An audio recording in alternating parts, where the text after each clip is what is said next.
Nobody went into the dead zone and came back. That was the rule every pilot learned before they ever touched a ship's controls. The region earned its name from the 300 vessels that had vanished there over the past century. No reki, no distress signals, just silence. Danny Kowalski didn't believe in cursed space. He believed in broken sensors, hidden asteroid fields, and pirates who were smart enough to clean up after themselves. He had spent 15 years as a salvage mechanic, picking through the corpses of dead ships, and he had learned that every mystery had a boring explanation if you looked hard enough. His scanner had picked up something strange 2 days ago.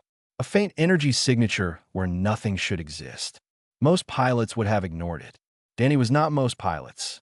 He was broke, desperate, and running out of fuel money. If there was a wreck out there with parts he could sell, he needed to find it. His shuttle crossed into the dead zone at midday by station time. Nothing happened. No alarms. No sudden failures.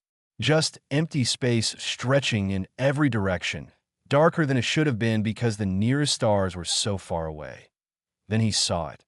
The ship hung in the void like a sleeping giant. It was massive, easily 10 times the size of any vessel Danny had ever worked on. The hull was covered in symbols he didn't recognize, strange curves and lines that seemed to shift when he looked at them too long. The design was wrong in ways he couldn't explain. The angles didn't make sense. The proportions felt alien, but it wasn't alien.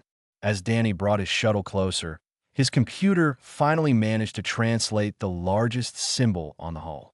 It was a word, a human word, written in a script that had been dead for thousands of years. Prometheus. Danny docked with the ship using an emergency port that opened at his approach. The interior was dark and covered in dust that had settled over centuries. His boots left prints on the floor as he walked. No one had been here in a very long time. The ship's systems began to wake as he moved deeper inside. Lights flickered. Screens glowed with dim blue text. Something was recognizing him, responding to his presence in a way it hadn't responded to anything else that he found the bridge after 20 minutes of walking. It was built for a crew of at least 50, with stations arranged in a pattern he had never seen before. In the center stood a raised platform with a single chair. Above the chair, a holographic projector hummed to life that a woman appeared. She wore a uniform Danny didn't recognize, covered in medals and insignia that meant nothing to him. Her face was tired but determined. Her eyes looked directly at him, as if she could see him across the centuries. "If you are human," she said, "and you are hearing this, then the seeding succeeded. My name is Commander Priya Sharma of the Earth vessel Prometheus. I am recording this message in the year 2847 by the old calendar. I don't know how much time has passed for you. I don't know if anyone remembers where we came from, but you need to know what's coming." Danny stood frozen. Earth. He had heard the word before, in old songs and children's stories. A mythical homeworld that humanity had supposedly left behind so long ago that no one knew if it had ever really existed. The hologram continued. Earth is gone. Our homeworld was destroyed by something we call the Silence. It is not a weapon. It is not an enemy you can fight. It is a wave of absolute destruction that moves through galaxies, erasing all intelligent life it encounters. We don't know where it comes from. We don't know why it exists. We only know that it cannot be stopped. Priya's image flickered.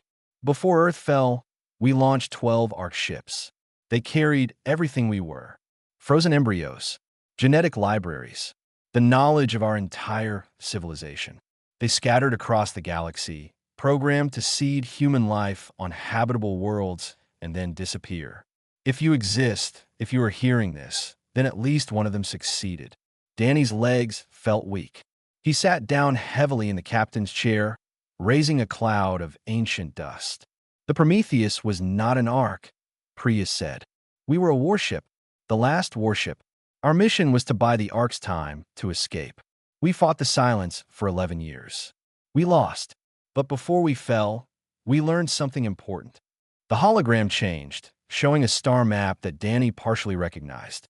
A dark line moved across it, slow but unstoppable. The Silence follows a pattern. It moves through space on a predictable path. And based on our calculations, it will reach your region of the galaxy within the next 50 years. Danny stared at the map. He could see familiar systems, places he had visited, stations where he had friends. All of them were in the path of the Dark Line. This ship contains everything you need, Priya said. Weapons, knowledge, coordinates to the other arcs.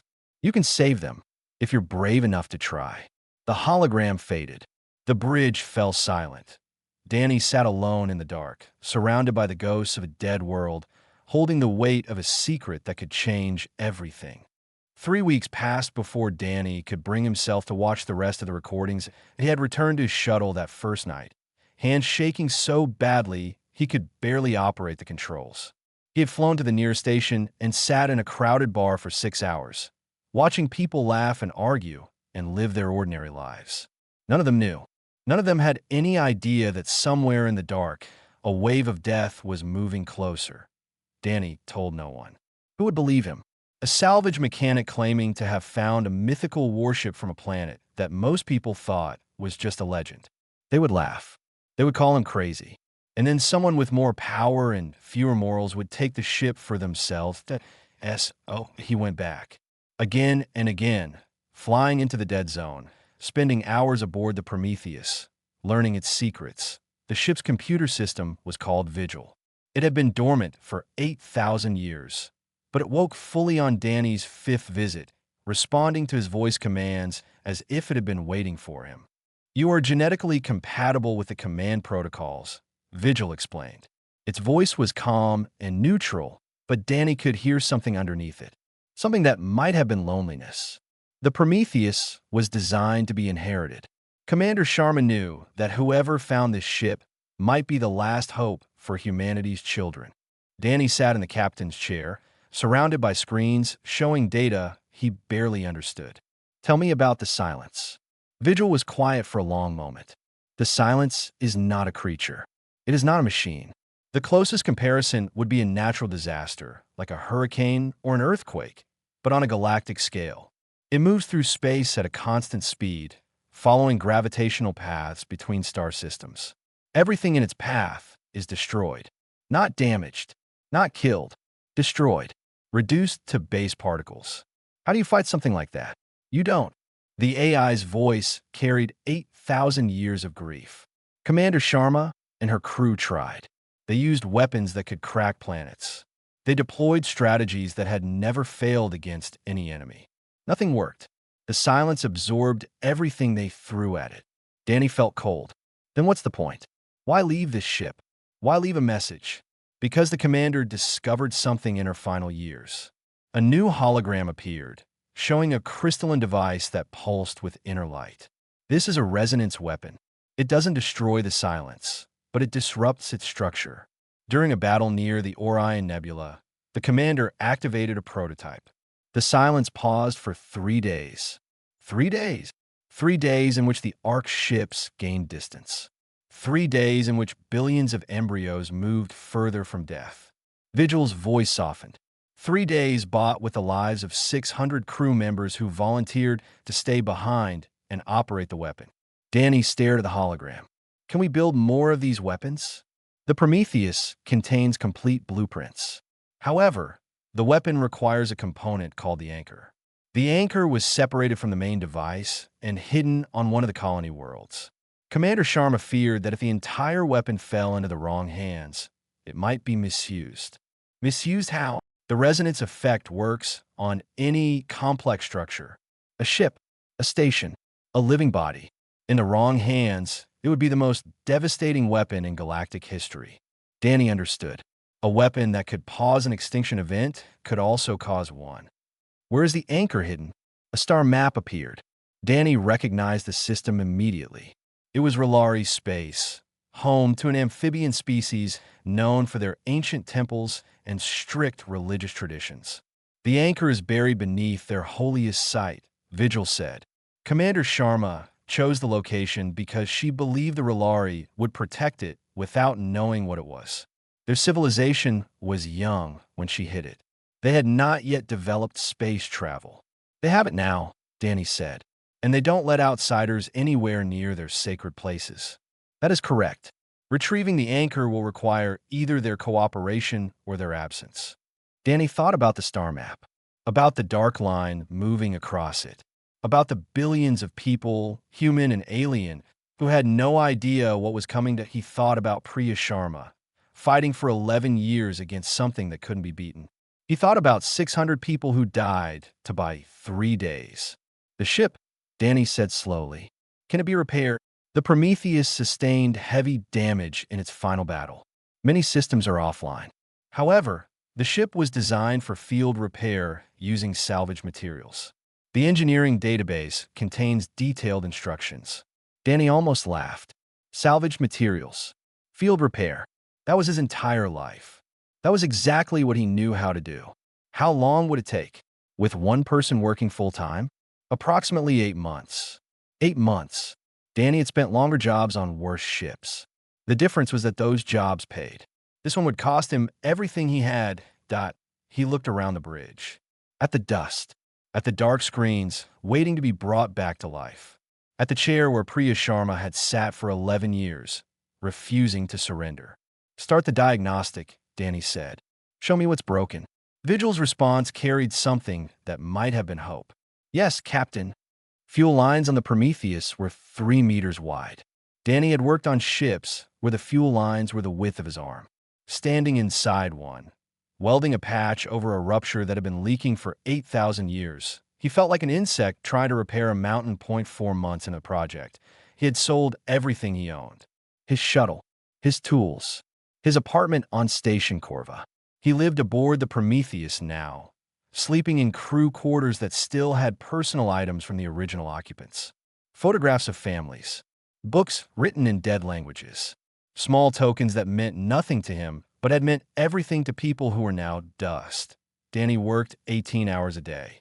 He learned systems that no living engineer had ever seen. He made mistakes that would have killed him on a normal ship, but the Prometheus was patient. Vigil guided him through every repair, explaining ancient technology in terms he could understand. The power coupling connects here, the AI would say. Think of it like the junction box on a cargo hauler, but scaled up by a factor of 50. Slowly, impossibly, the ship came back to life. Lights returned to corridors that had been dark for millennia. Screens displayed information in a language Danny was learning to read. The engines hummed with growing power, hungry for the fuel he had been stockpiling from abandoned stations and derelict ships. He wasn't stealing. Not exactly. He was salvaging from wrecks that no one else wanted. But the quantities he needed drew attention. Sully found him at a refueling depot on the edge of R'Lari space. She was tall for her species, with blue-green skin and eyes that reflected light like gemstones. Her people were amphibians who had evolved intelligence in the shallow seas of their homeworld. They were known for 2 things: their religious devotion and their talent for finding patterns others missed. You have purchased enough fuel in the past 3 months to power a battle fleet, she said, sitting down across from him in the depot's small cantina. You have no battle fleet.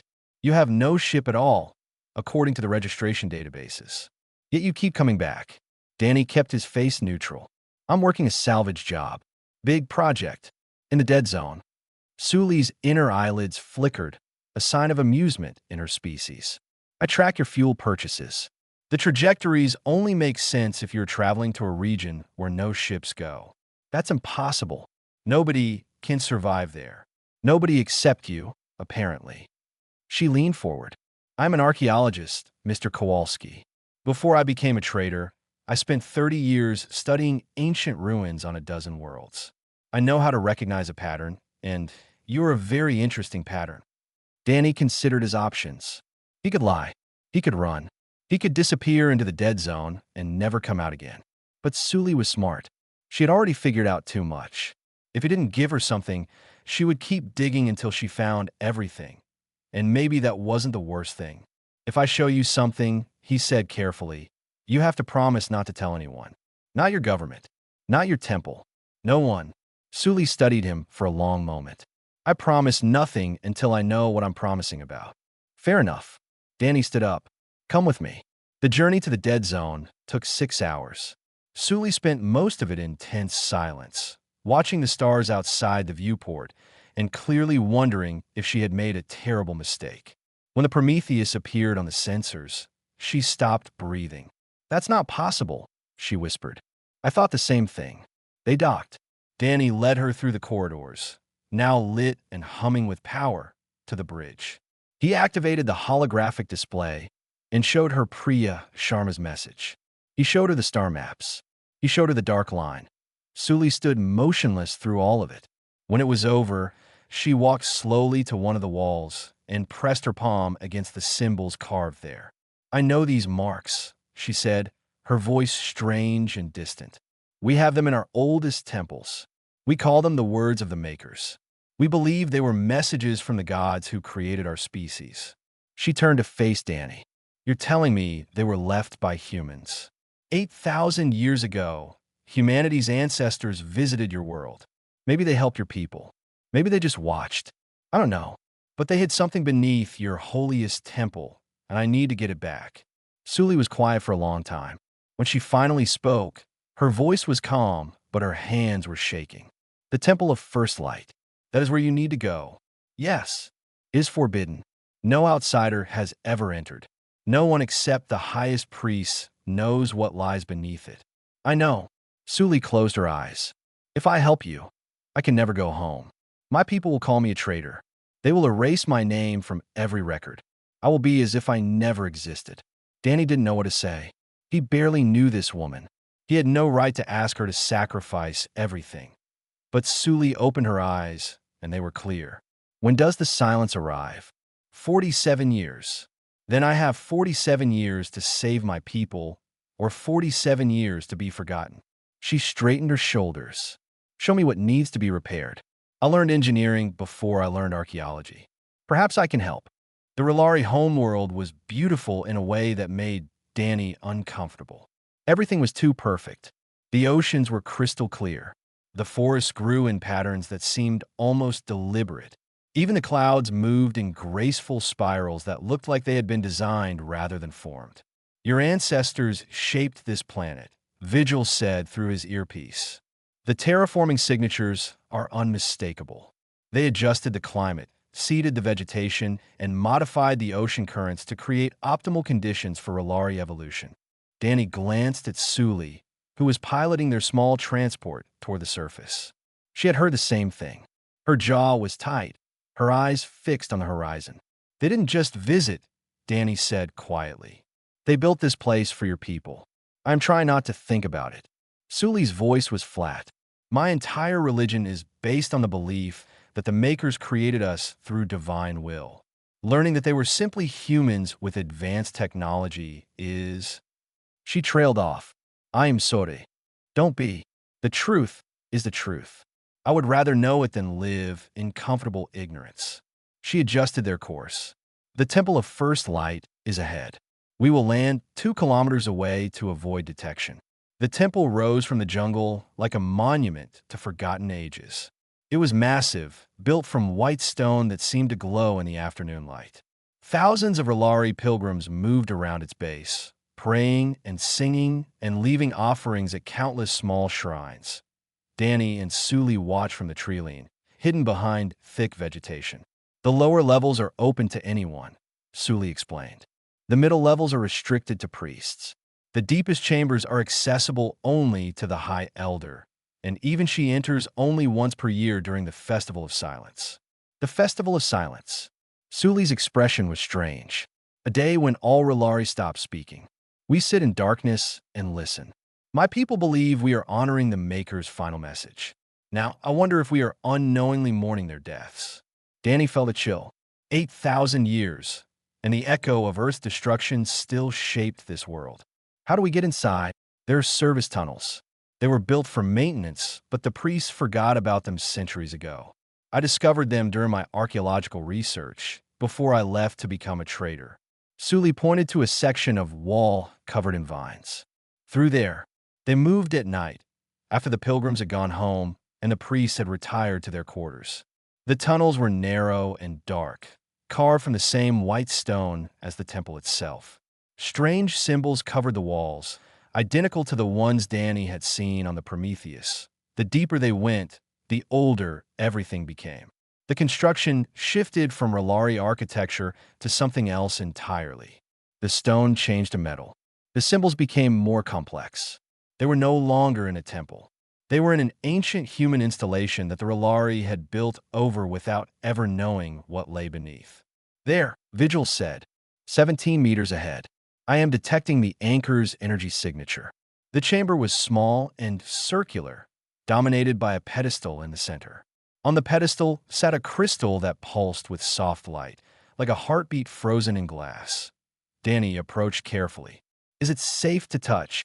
The anchor is stable. However, removing it will trigger a security alert. We will have approximately 4 minutes before the temple's automated systems activate. Automated systems? The R'lyeh don't have that kind of technology. The R'lyeh do not. Their ancestors' visitors did. Sully stepped forward. I'll do it. If anyone should take this from my people's sacred place, it should be one of my people. She reached out and lifted the anchor from its pedestal. It was lighter than it looked, warm against her palms. For a moment, nothing happened. Then the walls began to glow. Lights raced along the ancient symbols, tracing patterns that led deeper into the installation. A new hologram appeared, projected from the pedestal itself. Another human, this one a man with dark skin and gray hair, wearing a uniform similar to Priya Sharma's. If you have found this, he said, then the Prometheus must have been discovered. My name is David Okonkwo. I was captain of the Ark ship Destiny. I am recording this message 1,000 years after the fall of Earth. Danny and Sully froze, staring at the ancient ghost. The Ark succeeded. Okonkwo continued. 7 ships reached their destinations. 5 seeded human populations. 3 of those populations survived and grew. If you're a human, you're not alone. There are others like you, scattered across the stars, waiting to be found. The hologram shifted to show a star map with 3 points marked in blue. But I must tell you something that Commander Sharma did not know. The resonance weapon will not stop the silence. Nothing can stop it permanently. At best, we can slow it down. The only real hope is evacuation, moving everyone out of its path. He paused. That is why I've spent my life preparing something else. New data filled the air. Schematics for ships. Coordinates for warp gates. Plans for an exodus that would save billions. This is the blueprint for humanity's second chance, Okonkwo said. Not just for us, but for every species in the galaxy. Take it. Build it. Save them all. The hologram faded. Alarms began to ring in the distance. We need to go, Sully said, clutching the anchor. Danny was still staring at the coordinates. 3 human worlds. 3 places where people like him lived without knowing their true history. Danny. Sully grabbed his arm. Now, they ran. The Prometheus hummed with complete power for the first time in 8,000 years. Every system was online. Every light was glowing. The ancient warship had been reborn. Danny stood in the engineering bay, watching Sully connect the anchor to the resonance weapon. The crystal slid into its housing with a sound like a bell ringing in an empty cathedral. Energy rippled through the ship's frame, and for just a moment, Danny felt something change in the air around him. A vibration that seemed to touch his bones. Integration complete, Vigil announced. The resonance weapon is now fully operational. How does it work? Sully asked, stepping back to study the device. The anchor generates a frequency that disrupts the silence's structure. When activated, it creates a field approximately 3 light years in diameter. Everything within that field is protected. Everything outside it. The AI paused. Everything outside continues to be destroyed. Danny did the math in his head. 3 light years. That was enough to cover maybe a dozen star systems at most. The galaxy contained billions of systems. Billions of worlds. Trillions of people. We can't save everyone, he said quietly. No, Commander Sharma understood this from the beginning. The resonance weapon was never meant to stop the silence. It was meant to buy time. Vigil's voice carried something that might have been regret. Time for evacuation. Time for escape. Time for hope. Sully walked to one of the engineering consoles and pulled up David Okonkwo's blueprints. The evacuation plan was massive. Hundreds of ships, dozens of warp gates, A coordinated effort that would require the cooperation of every species in the galaxy. This would take decades to build, she said. Even if everyone agreed to work together, which they won't. We have 46 years, Danny reminded her. 46 years to convince governments that don't trust each other to share resources. 46 years to build technology that most species don't believe is possible. 46 years to evacuate populations that won't want to leave their homes. Sully shook her head. It's not enough time. It has to be. Danny moved to stand beside her, looking at the plans. Because it's all the time we have. The next 3 weeks were spent preparing. Danny familiarized himself with every system on the Prometheus. Sully studied the evacuation blueprints until she could recite them from memory. Vigil compiled all available data on the silence, organizing it into presentations that even the most skeptical politician couldn't dismiss. They were as ready as they would ever be. But one question remained. The Galactic Council won't listen to us, Danny said one evening, sitting on the bridge with Sully. I'm a salvage mechanic. You're a disgraced archaeologist. We have no authority, no credentials, nothing that would make them take us seriously. We have proof. Proof can be faked. Holograms can be manufactured. Data can be corrupted. Danny leaned back in the captain's chair. They'll assume we're running some kind of scam. At best, they'll ignore us.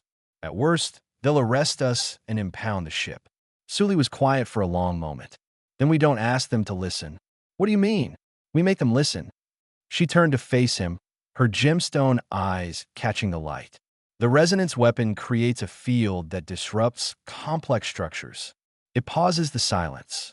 But what would it do in a smaller, controlled burst? Danny frowned. Vigil. A localized activation would create a sensory disruption, the AI responded. Anyone within range would feel it. A vibration in their bones, a pressure in their minds. It would be deeply unsettling, but not harmful. The effect would last approximately 30 seconds. Sully nodded slowly. Every species in the galaxy has instincts, survival responses built into their biology. If we activate the weapon in the middle of the council chamber, every delegate will feel the same thing. They will know, on a level deeper than thought, that something is terribly wrong. And then we tell them what it is. Exactly. Danny considered the plan. It was risky. It might be considered an attack. They could be shot before they finished speaking, but if they did nothing, everyone would die anyway. Vigil, Danny said. Can you broadcast a message across the entire station simultaneously? If we connect to the station's communication network, yes. I can override their systems and transmit on all channels. Then that's what we'll do. We hit them with the weapon, we broadcast everything we have, and we let them decide what to do with the truth. Danny looked at Sully. Are you ready for this? She smiled, a sad expression that didn't reach her eyes. I left my home. I abandoned my faith. I gave up everything I was. If it all means nothing, then I want to know now. Danny reached out and touched her shoulder. It won't mean nothing. Whatever happens, you help save your people. That matters. My people cast me out. They'll take you back. When they understand what you did for them, they'll build statues in your honor. Sully laughed. It was the first time Danny had heard her laugh. Rilari don't build statues. We build gardens. Places where life grows and changes. Then they'll build you the most beautiful garden in the galaxy. The Prometheus jumped to faster-than-light speed, carrying its ancient secrets toward the heart of galactic civilization. The Galactic Council Station was the largest structure Danny had ever seen. It hung in the void like a small moon, bristling with docking ports and communication arrays.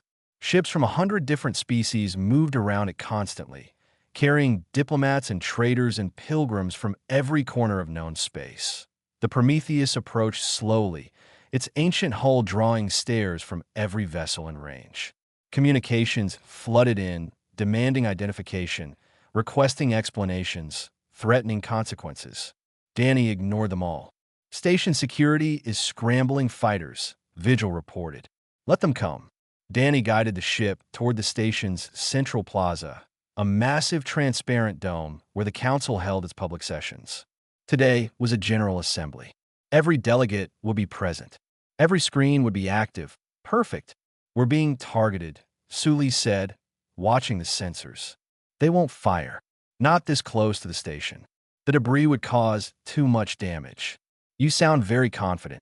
I am terrified. But they don't need to know that. The Prometheus slid into position directly above the plaza dome.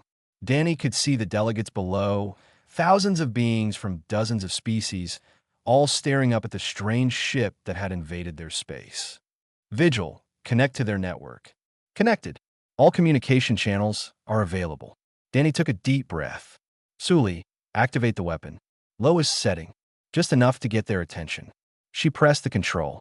The anchor pulsed with light. Below, in the plaza, every person felt it at the same time. A vibration that started in their bones and spread through their entire bodies. A wrongness that triggered every survival instinct they possessed. Some screamed. Others fell to their knees. A few simply stood frozen, overwhelmed by a fear they couldn't explain. The effect lasted 30 seconds. When it faded, the plaza was silent. Danny activated the broadcast. My name is Danny Kowalski. I am a human. The ship above you is called the Prometheus. It was built 8,000 years ago on a world called Earth, which no longer exists.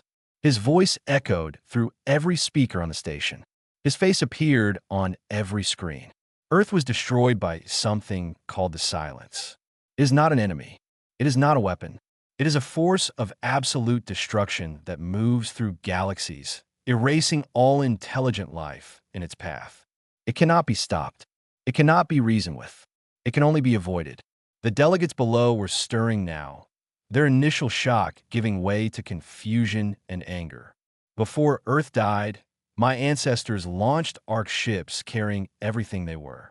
They scattered across the galaxy and seeded new populations on new worlds. I am one of their descendants. You have been living alongside humanity's children for millennia without knowing it.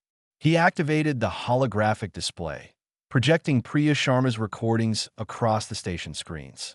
Her voice joined his, telling her story, showing the star maps, revealing the path of the Silence. In approximately 46 years, the Silence will reach this region of space. Every world you know, every person you love, everything you have built, all of it will be destroyed unless we act now. He showed them David Okonkwo's blueprints, the evacuation fleet, the warp gates, the route to safe space. This is humanity's gift to the galaxy, a plan to save everyone. But it requires cooperation. It requires trust. It requires all of us to work together in ways we never have before. Security forces were moving toward the Prometheus now, fighters circling closer. Danny kept talking. You can arrest me. You can destroy this ship. You can pretend this never happened. But the Silence doesn't care about your politics. It doesn't care about your borders. It will come for all of us equally. He paused, looking at the faces on the screens below. Fear, anger, disbelief, but also in some eyes something else. Something like hope. I'm not asking you to trust me. I'm asking you to look at the evidence. Verify it. Study it. Send your scientists to examine this ship.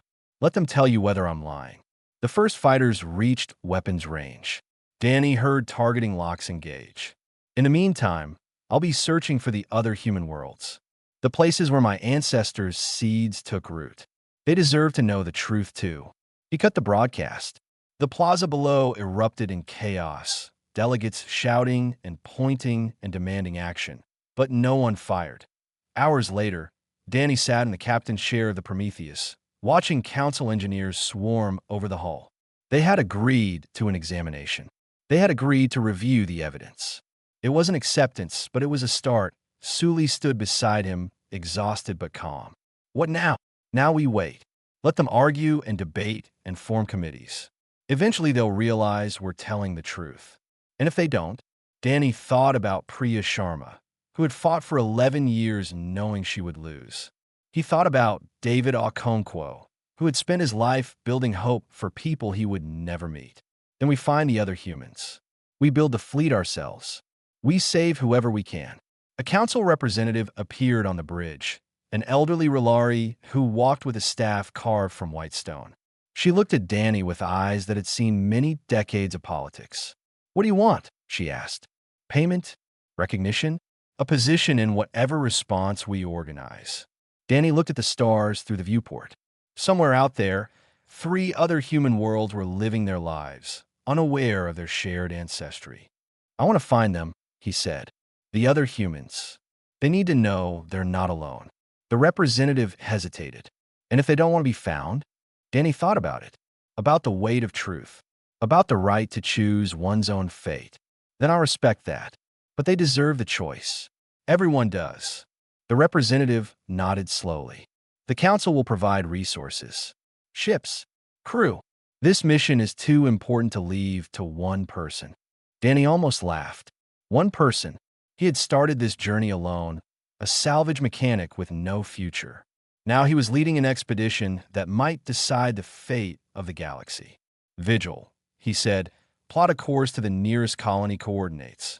The AI's response carried warmth that had been growing over the months they had spent together. Course plotted. Awaiting your command, Captain. Danny settled into the chair that had been built for someone like him, 8,000 years before he was born. Let's go home, he said. All of them. The Prometheus turned toward the stars, carrying the last hope of a dead world into an uncertain future.